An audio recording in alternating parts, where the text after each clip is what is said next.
Hey everybody, it's Bo Benjamin here with Bo Benjamin Realty Group, and today the hot topic is how do real estate commissions work? This is just speaking for the state of Indiana, first of all, because every state is different. Secondly, the first and final answer is real estate commissions are always negotiable. Now that we got those two things out of the way, let's dive into how Metro Indianapolis works in general. Right? Everything's negotiable. That's the thing, asterisk all throughout the video. But if you're a seller or buyer in Indianapolis and you're wondering how this works, this is the video to watch. First off, let's go with the buyer. The buyer is not going to pay any dollars out of their direct pocket.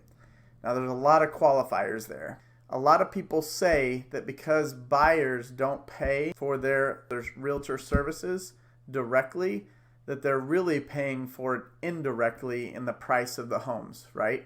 If the sellers all of a sudden didn't have to pay anything for the buyer's realtor, then the theory is the price of the homes would decrease. That's the theory. It's an economics theory. That's not what this video is about. This is just to inform you what your immediate expenses are when you're taking part in a real estate transaction. If you're the buyer and you're trying to buy a house, the first thing that you're trying to do is save up your down payment. You're going to have a down payment for whatever loan product you get. You need to ask your lender what that will be. Common ones are FHA of 3.5%, conventional 5% down. VA loans often don't have a down payment. So check with your lender to see how much you have to save on a down payment.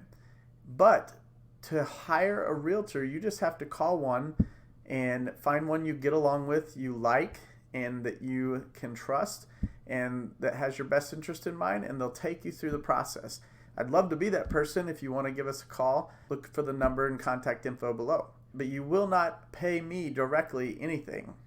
The buyer's realtors will get paid at closing time. The seller will pay the commission out of their proceeds.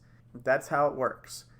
The buyer's realtor gets paid whatever the selling realtor and seller advertise buyer's agent commission on the listing. If you want to know more as a buyer, just ask your realtor about it. They should walk you right through it. Okay?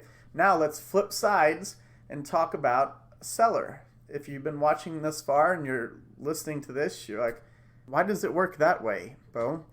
Why should the seller have to pay both sides?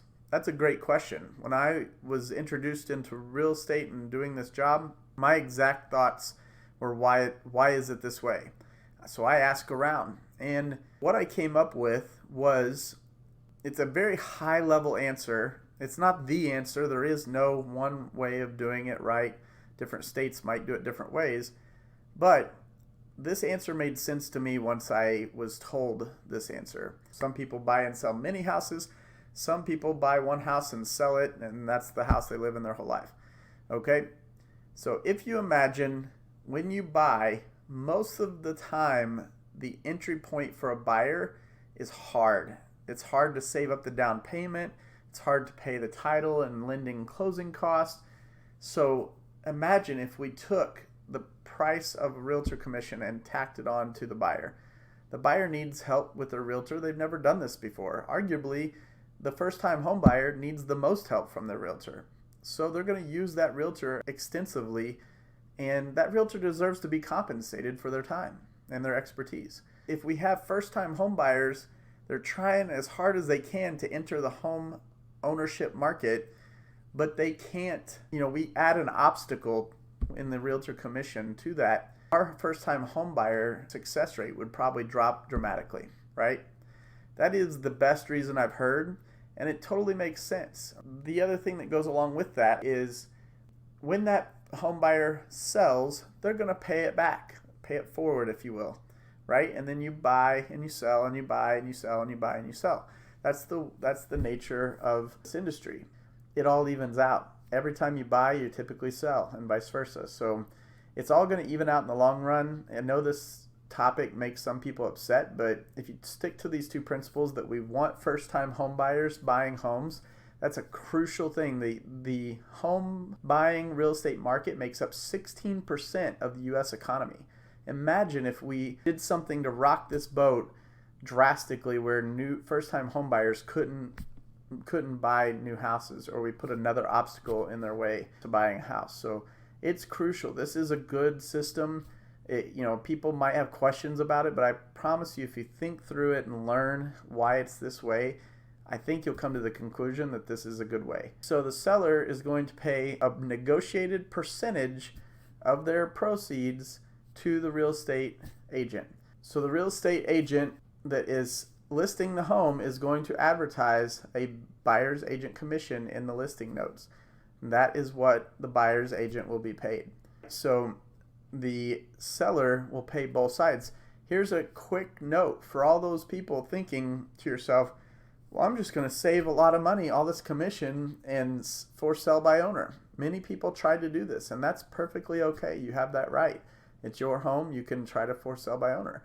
But just like putting your car at the end of your driveway for sale by owner, your home it's going to cause a lot of things to happen when you do that. You put the sign up, you put it on the internet, wherever you can access something to make a listing, and all of a sudden your phone's going to start ringing a lot. A lot of things in this industry, but one of them is take many calls. I usually take about 100 calls every 3 days or so.